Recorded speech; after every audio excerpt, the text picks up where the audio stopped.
తుగ్లక్ గారి ప్రభుత్వంలో మంత్రి గారు ఈ ప్రెస్ నోట్ రిలీజ్ చేశారు.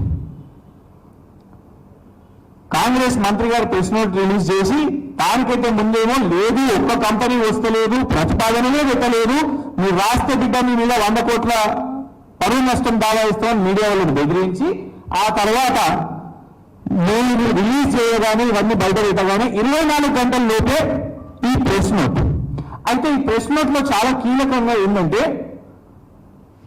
Soan distilleries company is the supplier of IMFL, Indian made foreign liquor అన్నట్టు. ఇది ఈ IMFL 22 స్టేట్స్ సిన్స్ 2 డికేడ్స్ 20 సంవత్సరాల నుంచి వీళ్ళు మద్యం చేస్తున్నారని రాష్ట్ర మంత్రి గారు కితాబిచ్చింది ఈ కంపెనీకి వాళ్ళ ప్రెస్ నోట్లో.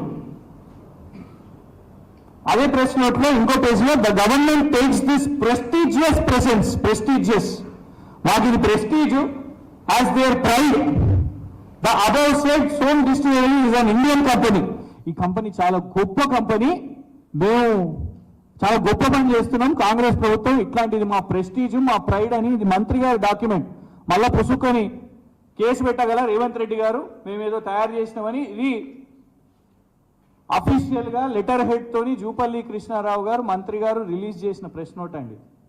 ఎందుకు చెప్తున్నానంటే ఇవాళ పొద్దున statement Telangana cancels permission to Som distilleries ప్రధాన పత్రికల్లో ఏంటంటే తొందరపడి the registration process was initiated by excise department in hurry but it has now been quietly cancelled. ఆ కంపెనీ యొక్క మొత్తం ఇవన్నీ బయట తెలిసిన తర్వాత మేము బయట పెట్టిన తర్వాత బుద్ధి తెచ్చుకొని ఇప్పుడు క్యాన్సిల్ చేశారు. క్యాన్సిల్ చేయడాన్ని మేము స్వాగతిస్తున్నాం. ప్రజల ఆరోగ్యం ఇట్లాంటి హంటర్లు భూములు ఏమేమో రకరకాల బిర్యానీలు అంట, బిర్యానీ ఏమేమో పేర్లు వస్తున్నాయి, అందరూ ఆశ్చర్యపోతున్నారు. ఇట్లాంటి సోమ్ డిస్టిలరీస్ ఈ అన్ని నకిలీ మద్యంలో ఉన్న కంపెనీలు ఇవన్నీ వచ్చి వినియోగదారుల ఆరోగ్యానికి ఇబ్బంది కలుగుతుంది కాబట్టి, అండ్ మరీ ముఖ్యంగా ప్రభుత్వం యొక్క ధనాన్ని 1000 కోట్ల కుంభకోణాలు చేసిండు. అక్కడున్న రాష్ట్రాల్లో కూడా ఆయనను మరో విజయమాల్య అయ్యి పరారైతాడు అని ప్రధాన పత్రికల్లో ఫ్రంట్ పేజీలలో వచ్చినాయి. వీటిని రేస్ చేసినందుకు ఎట్టకేలకు ప్రభుత్వం, కాంగ్రెస్ ప్రభుత్వం దీన్ని రద్దు చేసింది. కానీ దీని మీద ఏం విచారణ ఉండదా? ఇలా చూస్తున్నాం, ఢిల్లీలో ఒక పాలసీ వస్తే దాని మీద రాజకీయంగా ఒకళ్ళు 10,000 కోట్లు, ఒకళ్ళు 1000 కోట్లు, ఒకళ్ళు 100 కోట్లు, ప్రస్తుతం జరుగుతున్న చర్చ 100 కోట్లు. దాంట్లో ఏం తెలియలే ఇప్పటి వరకు, ఒక ఎవిడెన్స్ కూడా చూపెట్టలేకపోయింది. ఈడీ ₹1 చూపెట్టలేకపోయింది, మనీ ట్రయల్ చూపెట్టలేకపోయింది. కానీ ఒక రాష్ట్ర ముఖ్యమంత్రిని, ఆ రాష్ట్ర ఉప ముఖ్యమంత్రిని, ఆ రాష్ట్ర మంత్రి మరియు ఉన్న బీజేపీ టీడీపీ అలయన్స్ లో అయిన ఒక ఎంపీ, ఇక్కడ మా నాయకురాలను రాజకీయంగా వీళ్ళందరినీ కూడా కేసులో పెట్టిర్రే.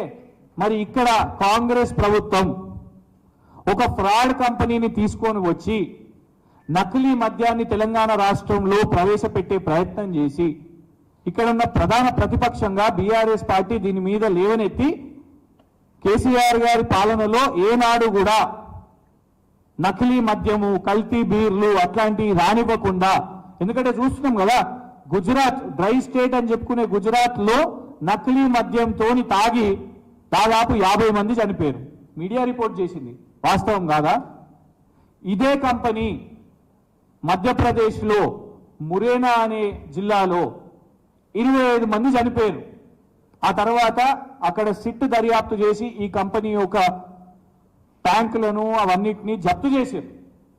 అట్లాంటి కంపెనీని మంత్రి గారు ఫస్ట్ వస్తలేదు, ప్రతిపాదన లేదని, ఆ తర్వాత నాకు సమాచారం లేదు, నాకు సమాచారం లేకుండానే అధికారులే తెచ్చిరని, ఆ తర్వాత అధికారికంగా చాలా గొప్ప కంపెనీ ఇది, చాలా ప్రెస్టీజు ఈ సోమ్ డిస్టిలరీస్ అనే సంస్థ, వాళ్ళు తెచ్చే కల్తీ బీరు తెస్తే మా కాంగ్రెస్ ప్రభుత్వానికి రాష్ట్రానికి చాలా గొప్ప జరుగుతుంది, ఇది మా ఘనత అని రాసి ఇవాళ సింపుల్గా రద్దు చేస్తున్నామంటే